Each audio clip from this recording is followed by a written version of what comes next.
Efeitos. Eu quero começar falando sobre Abraão. Abraão, que foi um dos patriarcas, não é? Abraão foi o primeiro dizimista, Abraão foi o primeiro intercessor, Abraão foi o primeiro homem a ser chamado amigo de Deus, Abraão também foi o primeiro homem a ser chamado de hebreu, tá bom? Então, grave isso aí.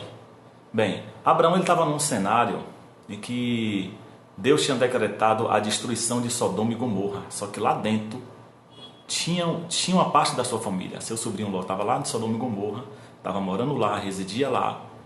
E Abraão ele começa um diálogo com Deus no capítulo 18 de Gênesis, perguntando: Senhor, se no local que o Senhor for destruir tiver 50 justos, 40, ele começa a diminuir a quantidade.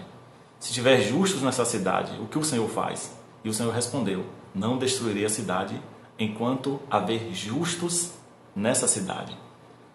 Deus entendia a intenção do coração de Abraão e sabia que de forma implícita ele estava ali intercedendo pela vida de Ló e pela sua família, que era uma parte da família de Abraão também, tá? Ló era sobrinho de Abraão. Então Deus entende isso. E quando no capítulo 19 os anjos vão até Sodoma e Gomorra para destruir Sodoma e Gomorra, não é? Para resgatar também a família de Ló. Quando eles chegam lá, os anjos arrancam Ló de lá e a sua família. E no capítulo 19, o versículo 16 de Gênesis, diz assim, que a misericórdia do Senhor fez com que fosse poupada a família de Ló. Então Ló sai de lá com sua família, porque Deus olhou para eles com seu olhar de misericórdia. Mas porque Abraão estava intercedendo, Abraão estava orando, Abraão estava buscando, Abraão estava suplicando por alguém que estava ali em Sodoma e Gomorra, num lugar que seria destruído por fogo, destruído por chuva de fogo.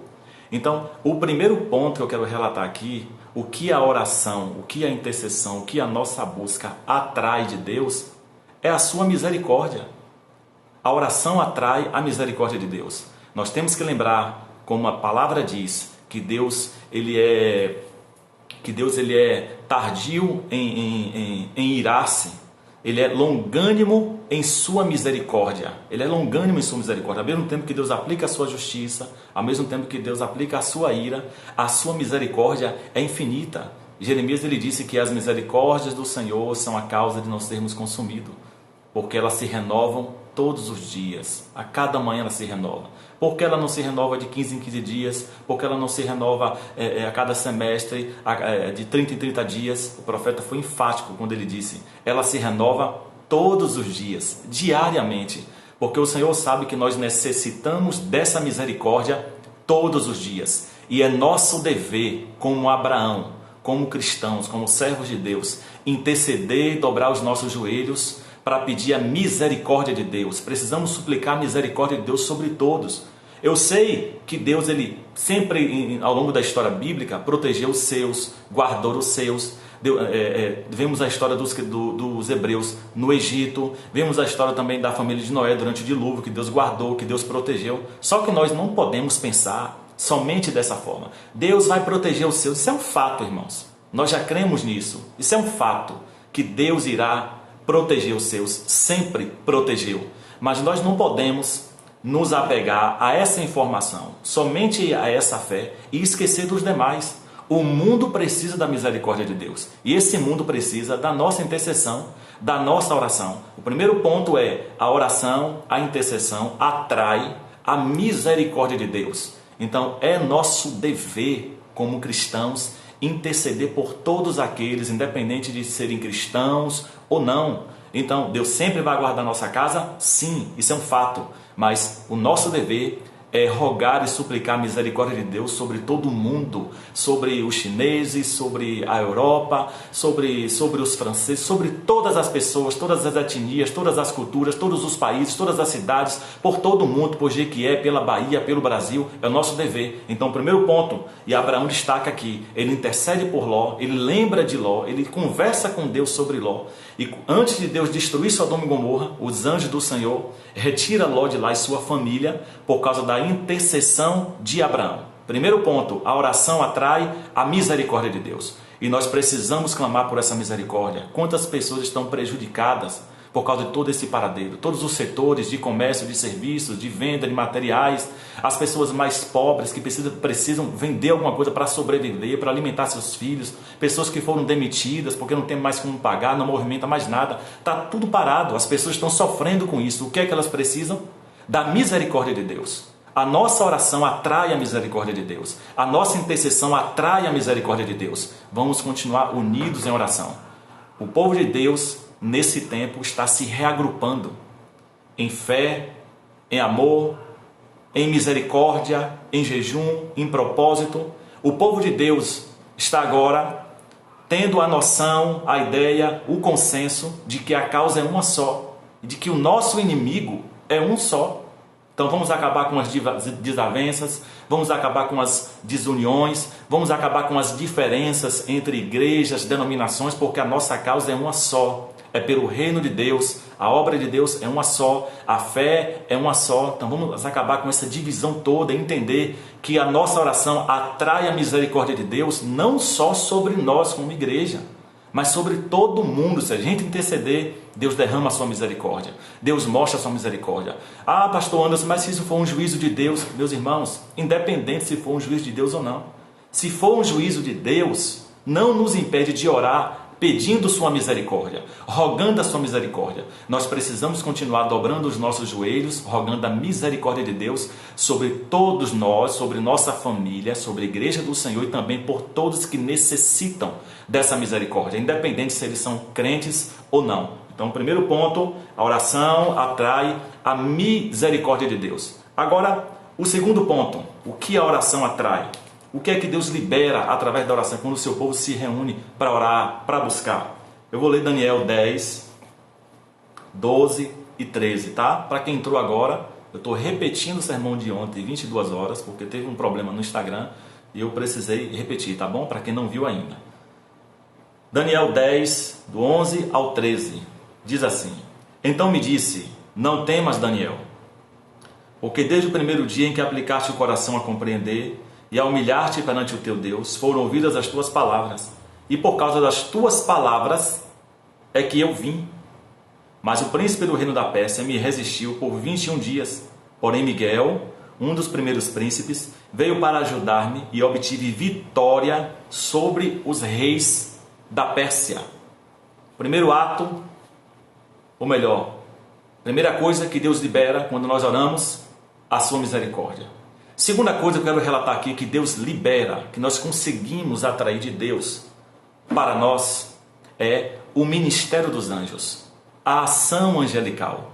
Capítulo 1 de Hebreus, o último versículo do capítulo 1, diz que os anjos do Senhor são espíritos ministradores enviados para servir aqueles que hão de dar salvação. Lembra de João no Apocalipse? Quando ele tenta se prostrar diante do anjo para reverenciá-lo ou talvez adorá-lo, o anjo disse: João, levanta-te, adore somente a Deus, eu sou conservo teu e dos teus irmãos.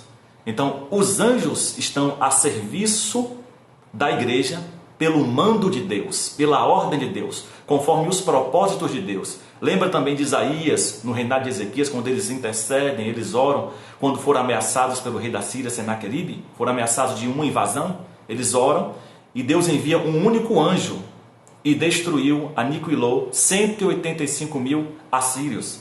Lembra também de Pedro, quando estava preso na prisão?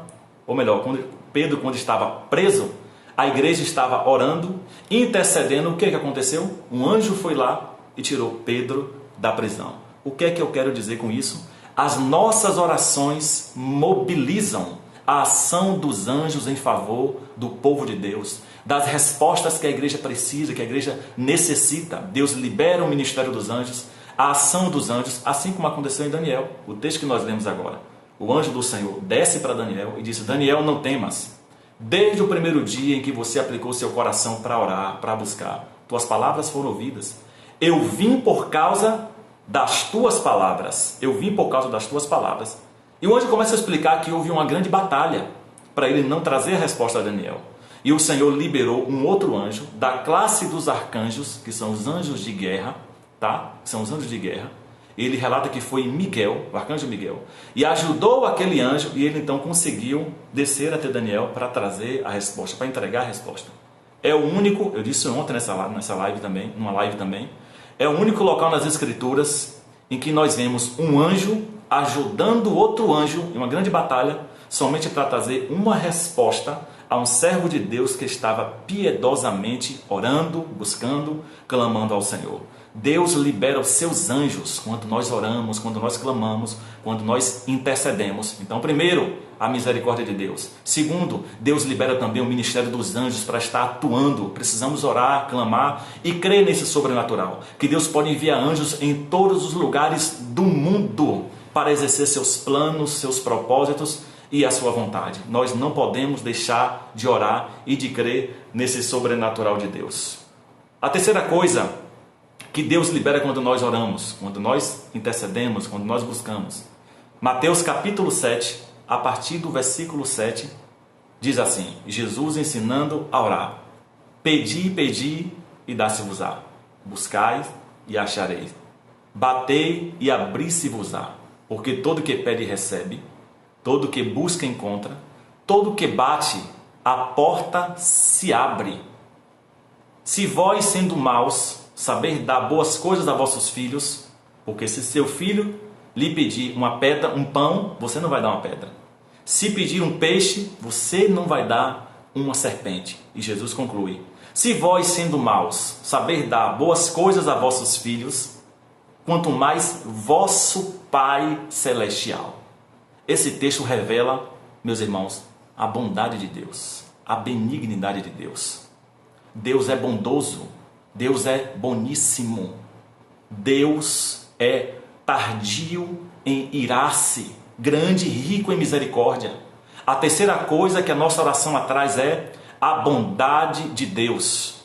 Nós estamos necessitados, todas as pessoas nesse momento estão necessitadas da manifestação da bondade de Deus. E nós precisamos crer que Deus será bondoso nesse momento de angústia, de aflição, de dor, de preocupação, de tantos prejuízos financeiros, econômicos, sociais, familiares. Precisamos crer e continuar orando, porque Deus manifestará a sua bondade para com seu povo, para com todos aqueles que necessitam dessa bondade. A nossa oração deve ser incessante, perseverante, porque o primeiro ponto é a misericórdia, o segundo é o ministério dos anjos trabalhando em nosso favor, o terceiro, a bondade de Deus também é revelada, é manifestada quando a igreja se reúne para orar, para buscar a sua presença. Quarto ponto, a quarta coisa que nós conseguimos atrair de Deus quando nós oramos, quando nós buscamos. Em 1 Reis capítulo 18, a partir do versículo 41, Elias precisou orar ao Senhor para que voltasse a chover depois de 3 anos e meio de seca, sem água, sem nada. Israel e todo o povo estavam sofrendo, todo o povo estava sofrendo por causa da falta de chuva. O povo de Israel era um povo economicamente agrícola e pastoril. Eles viviam dos animais, eles viviam do que a terra produzia. Se não tivesse chuva, o povo não ia ter o que produzir. Se não tivesse chuva, o povo não ia ter como sobreviver. Tanto que uma das maldições relacionadas em Deuteronômio, capítulo 28, se o povo desobedecesse a Deus, seria a falta de chuva. Deus usaria esse método, esse mecanismo de disciplina, de correção. Por quê? Porque o povo dependia totalmente da chuva para sobreviver, sustentar seus filhos. Então, faltou chuva, acabou a vida do povo. Elias precisa orar agora para que algo extraordinário acontecesse. Ele sobe ao Monte Carmelo e ele mandou avisar Acabe. Acabe, pode partir, porque já há sinais de chuva. Já há sinais de chuva. Não tinha, meus irmãos, sinal nenhum ainda, porque ele ainda ia orar e não tinha visto sinal nenhum. Na verdade, ele estava falando aquilo pela fé, porque só depois que ele fala isso para Acabe, ele sobe no Monte Carmelo, ele se curva, coloca a sua cabeça entre os seus joelhos e ora por 7 vezes, pelo mesmo propósito, para que voltasse a chover. Por 7 vezes, ele disse para o seu serviçal, vai em direção ao mar e olha se há sinal de chuva. E o seu diácono ia e voltava e dizia: meu senhor, não há sinal de chuva. Por 6 vezes esse diácono, esse obreiro de Elias fez isso. Não há sinal de chuva. E todas as vezes que ele recebia um não do seu servo, ele continuava orando, buscando para que chovesse. Tinha que acontecer algo extraordinário. Na 7ª vez, o seu moço voltou e disse: meu senhor, não há sinal de chuva, mas eu vejo uma nuvem pequena, do tamanho da mão de um homem. E Elias teve ali a convicção que era um sinal de Deus. A 4ª coisa, portanto, que a oração atrai de Deus são os seus atos sobrenaturais e soberanos. Meus irmãos, nós precisamos crer na soberania de Deus e que Deus tem o controle de todas as coisas e que Deus é sobrenatural. Se hoje a gente souber de uma notícia ruim, amanhã outra, depois de amanhã outra, e só notícias ruins, e isso não pode abalar a nossa fé. Nós precisamos continuar orando e crendo que o ato sobrenatural de Deus e soberano pode ocorrer a qualquer momento, seja usando a medicina, a ciência, a tecnologia, seja não usando nenhum desses meios, a forma que Deus vai se utilizar para operar algo sobrenatural, manifestar um ato soberano, não importa. O importante é que Deus vai agir, Deus vai responder de forma soberana, de forma sobrenatural. Portanto, essas são as 4 lições que a oração pode atrair de Deus para nós. A primeira, a sua misericórdia. A segunda, a bondade de Deus. A terceira, o ministério dos anjos vem em nosso favor, em resposta às nossas orações. E a quarta, a nossa oração atrai atos soberanos e sobrenaturais de Deus. Vamos continuar orando. Eu nunca vi um tempo em que os cristãos se unissem tanto, os pastores se unissem tanto em oração, em busca, em propósito, por causa de uma única causa. E que permaneça assim, Nós precisamos esquecer nossas diferenças teológicas, diferenças de denominação, diferenças de estatuto, diferenças de usos e costumes, diferenças se somos pentecostais, batistas, tradicionais, presbiterianos. Meus irmãos, eu falo sempre isso. O céu não é presbiteriano, não é assembleano, não é batista, não é pentecostal, não é tradicional. O céu não faz parte de nenhuma denominação. O céu é para os salvos em Cristo Jesus. Salvos em Cristo Jesus. Precisamos entender, é uma única fé, um único Espírito, um único reino, a causa é uma só. Continuemos dobrando os nossos joelhos para que alcançamos, como foi pregado agora à tarde, a misericórdia de Deus, o ministério dos anjos agindo em nosso favor, a bondade de Deus e os atos soberanos e sobrenaturais do Senhor. Que Deus abençoe a sua vida, em nome do Senhor Jesus. Essa live vai ficar disponível nos stories aí por 24 horas. Você pode estar assistindo depois ou estar repassando para outra pessoa. Deus abençoe a sua vida. Muito obrigado a todos.